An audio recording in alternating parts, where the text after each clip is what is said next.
So today I'm going to be showing you a really fun and cool looking card trick, and this is what it looks like. So imagine I borrow a deck of cards from a spectator, and we're going to give it a quick shuffle just so that we know the cards are completely random. And we're going to start by dropping some cards on the table like this.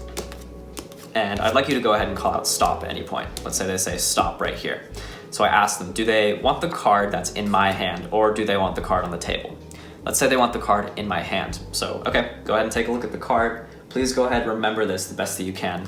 And we'll just go ahead and leave it on the deck, and we'll go ahead and shuffle the remaining cards on top, just like so. So we'll just go ahead and bury everything in the middle of the deck. So hopefully you can see your card not on the top, not the 4. You can also see your card is not on the bottom, not the ace of diamonds here. So it really is somewhere lost in the center of the pack. So actually, if the spectator has a free hand, I would really like them to hold out their palm like this so I can place the deck in their hands.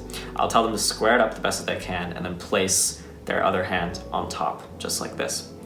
So now, what I'm going to try to do in this trick is I'm going to try to read your mind. So think of your card the best that you can, and what I'm going to try and do is have you mentally send me the information through the airwaves, and I'm going to try to pick up on that information. So it sounds kind of crazy, but trust me, it really does work. So first, think of the color of the card.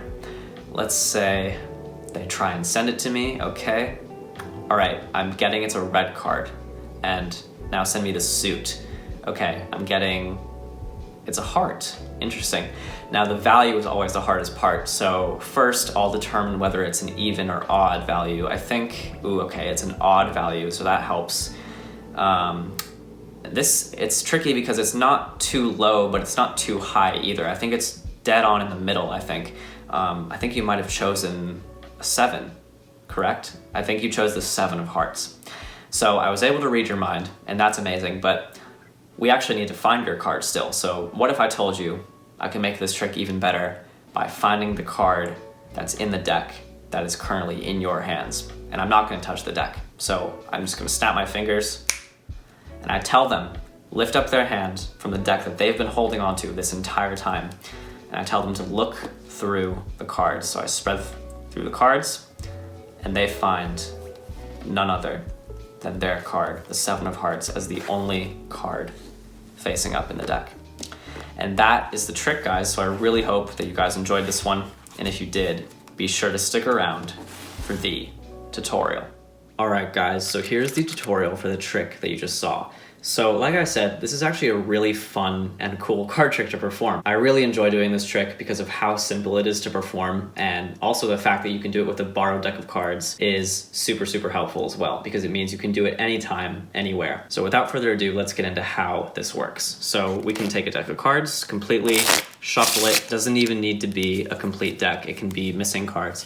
It really does not matter. So all you're gonna need to do for the selection process is have the spectator select any card and then have the card be controlled to the second position from the top. So you can do this by doing a Marlowe tilt, which is a very, very classic way to control a card to the second position. I'm sure many of you guys know how to do this one already. Looks something like this, where you have the card placed directly into the second position. You can also do this by doing a bluff pass. You can have a break held on the top card. You can have the spectator say stop anywhere.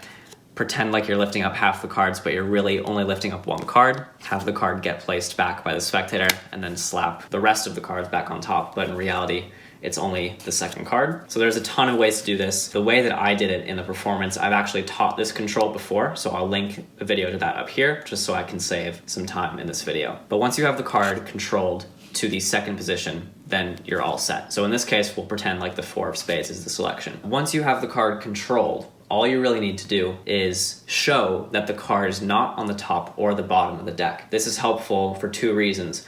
One, it shows that the card is not controlled to the top or the bottom of the deck, so the spectator really will believe that the card is lost in the middle. And 2, this is actually a direct part of the method, and it will allow you to get the card reversed and in the middle of the deck. You're going to show the spectator the top card of the deck as the 7 of diamonds. And what you're going to do is, as you're showing it to them, you're going to push off the top card, and catch a break. Then you're gonna flip the card face up on top of the deck so that the card is now flush face up. Then what you're gonna do is from the back, you're going to grab the two cards together. So the top two cards that you're holding with your break, you're gonna grab together with the thumb underneath and the index and middle and ring on top, just like so. And what you're gonna do is you're gonna lift up these two cards together and you're gonna be keeping the 7 of diamonds to the spectator's eye line the entire time. So essentially it's gonna look like this to the spectator, but to you, it's going to look like this. So what it looks like you're doing is it looks like you're taking these 7 of diamonds, you're gonna riffle down and just insert this into the middle so that you're losing the card in the center of the pack. But in reality, what you're doing is you're actually doing two things at once. You are peeking the 4 of spades. So now you have the information of what the spectator's card is. And the second thing you're doing is you are reversing this card and placing it in the center of the deck for the end reveal of the trick. So one more time, you show that this is not their card. You're gonna take it, turn it over, put it in the middle, and at the same time, you're just gonna glance at this card that's on the back because this is the spectator's card, and you're gonna try to commit that card to memory the best that you can. And then you're gonna show the bottom card and show, and this card is also not your card, the 4 of clubs. Then you're gonna take this bottom card and also insert it anywhere you'd like in the middle. The only reason why you do that is just to be consistent, because if you take the top card and place it in the middle,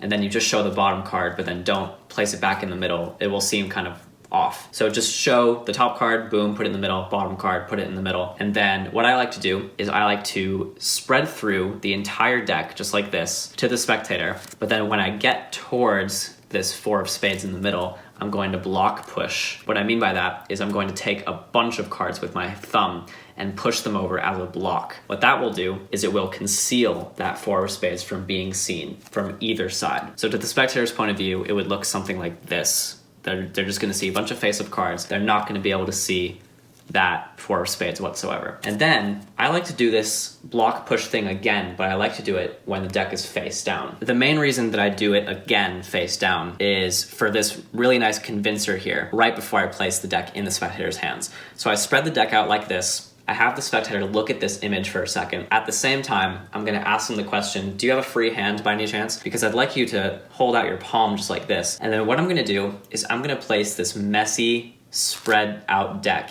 in the spectator's hand, just like this. And then I'm gonna ask them to take the cards and square them up by themselves. Even though you do not make any mention of the orientation of these cards. Don't mention the fact that these are all face down because that doesn't really make any sense. There's no real reason to say that. You're just sort of showing this subliminally and the spectator is going to remember that in the back of their mind. So now you're going to square this up just a little bit, place it in the spectator's hands and ask them to fully square it up. What this will do is it will just confirm it in their minds that they have full control over this deck from now on and that you have not done anything to it. So now the trick is essentially over. As you can see, it's a really easy trick. All you have to do now is have the spectator hold onto the cards and you're just going to name the card that you peeked at, which is the 4 of spades. So I like to do this in steps. I like to do the color and then the suit, and then I tell them whether it's an even or an odd card, and then eventually I get to the value. And then that's a really cool reveal in itself. But then you say, okay, I'm gonna take it up to another level and snap my fingers, and then I say, spread through the cards. Hopefully your card should reveal itself, and then they will see that their card is the only facing up card in the entire deck. And that right there is the trick. So as you guys can see, it's a super easy, super basic card trick, but it really does pack a powerful punch, especially when you utilize the power of these images in card magic. I really love doing this, making sure that the spectator really sees that all of these cards are facing down, even though you're not mentioning anything about this fact. The fact that they're seeing this and the fact that you're being so carefree about it makes it look so much more fair and so much more random in their eyes, and it really makes the magic feel more organic and it makes it feel more real in the end. So yeah, that is the entire trick right there. There's really nothing more to go through. So I hope you guys enjoyed this video and see you guys next time. Bye.